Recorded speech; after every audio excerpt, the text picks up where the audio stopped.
I just went through some of the key numbers when it comes to the company, and it seems that one of the key issues that have of course stuck out is the fact that your vacancy rates are actually down. Yes, a slight modest decrease, but we're looking at it at around 5% versus 6.4%. So is this a signal of a positive environment? Not quite. I think we've done particularly well, perhaps, to bring the vacancy rate down from the 6.4 to 5. Certainly, if I look at results of other listed property companies, it's not consistent across the board. I attribute some of it perhaps to the fact that, on balance, our office portfolio might be of a better quality. You seem to see the demand is for good A-grade office space. Demand is pretty weak and lackluster, but in the office space where there is demand, it's mainly for A-grade space, not so much for B or C-grade space. Well, let's touch on the vacancy rates within the office space. If I'm not mistaken, sitting at 8.1%. So 8.1, yeah, down from 9. So again, doing quite well, and I'd say certainly at the 8% or 8.1% level, it's below the national average, and certainly well below some of our competitors who are sitting well into double digits on the office space. Well, both of your vacancy rates, I mean, when you look at it, when you look at your overall vacancy rates and within your office space, you're still sitting at single digits, and that's my next point, that it's actually looking pretty good at this point. How far away is very low single digits, would you say, and even positive territory where you're seeing excess demand? Yeah, Eleni, you can't really, I don't believe you can go much lower than the 5. And when I say much lower, I would argue that possibly 3%, 2.5% to 3% for any portfolio of the size and nature of ours is essentially fully let. So, you've only got that 2 to 3% room to move. I do hope and foresee that we are going to be bringing it below 5%. Within the 3 sectors, retail sitting at about 2.9. It's slightly up, but it's some of it's deliberate to facilitate development. The office, as I said, sitting at 8.1. There's definitely a room to fill that up. Hopefully targeting 5% or below. And our industrial is sitting at 4.7, down from 6.3.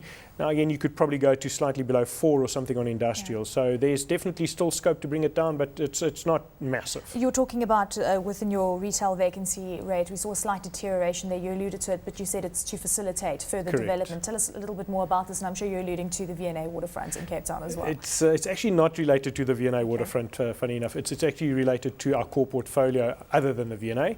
Where I think it moved from 2.7 to 2.9. We have a number of historically, let's say, some of our more mature shopping centres where there are some really good expansion opportunities, and we're finding that some of the retailers are committing to expanding their stores in existing centres. I think an exciting opportunity in the Brooklyn Mall, for example, is the introduction of Zara. You may have heard of Zara coming to South Africa. When are they coming to South Africa? Perhaps you know a little bit more than most of the market. I believe certainly the opening of the store in Sandton City, I believe, is imminent. We're talking to them about, in fact, we've signed with them at the V&A waterfront. We're close on doing something with them at Brooklyn Mall. There's also at Long Beach Mall in Noordhoek down in Cape Town, we're doing a small redevelopment of some of the tenancies there.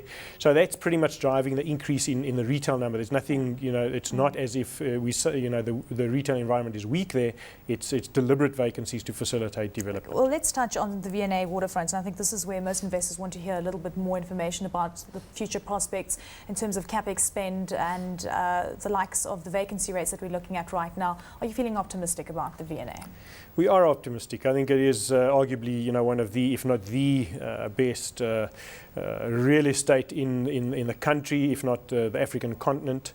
It is a long-term view, though. I think, in all our investments, I don't think we've ever, as a board at Growthpoint, had to take a 5 to 10 year view. And certainly on this particular investment, we did take a 5 to 10 year view.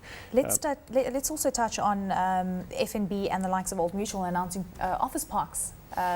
Is this going to be a very big issue going forward? Do you think this is going to contribute to the oversupply within the office space, or do you think this is a signal that things are going to turn around quite rapidly in South Africa's economy? Look, I think Cape Town is a unique market. We have to appreciate that Cape Town it's not Johannesburg. So office demand there, the level of economic activity there relative to Johannesburg and the greater Gauteng area is quite subdued on a relative basis. So I think the fact that FNB and Old Mutual are committing to developing that building of theirs in the foreshore area, again, will strengthen the overall foreshore node, and that node, which is right adjacent to where the V&A is located, will strengthen that particular particular node of Cape Town for further office developments going forward. Okay, so not a threat at this point for Growthpoint. I mean, it would have been ideal to catch them before they committed, but we've only took transfer on the 7th of June. Let's touch on Australia as well and Australia's growth points. We also know that there's a lot of talk about a possible interest rate cut there, a lot of worries in the overall global economy. What kind of experiences are you having in Australia at this stage? Our experience in Australia has been nothing but good. I think our timing was pretty good. The distribution growth that we have experienced out of that vehicle has been superior to anything we've achieved here in South Africa over the last 2 years. We continue to support the growth of that company. Our total return this year was something like 28.4%, which is an income return of about 11.1 or 11.4, and then some capital return of just over 17%. Our portfolio there is 100% let. I mentioned here earlier that for South Africa it's impossible to get our portfolio 100% let, but our portfolio for the last 18 months in Australia has been 100% let. It's obviously a very different type of portfolio, but we're very optimistic that we can continue to grow that investment of ours. To date, we've invested about 2 billion rand there. It's performing exceptionally well for us. It's been enhancing to South African shareholders, and I think that's well done, given the fact that you are operating in a lower interest rate and lower inflation environment there compared to here.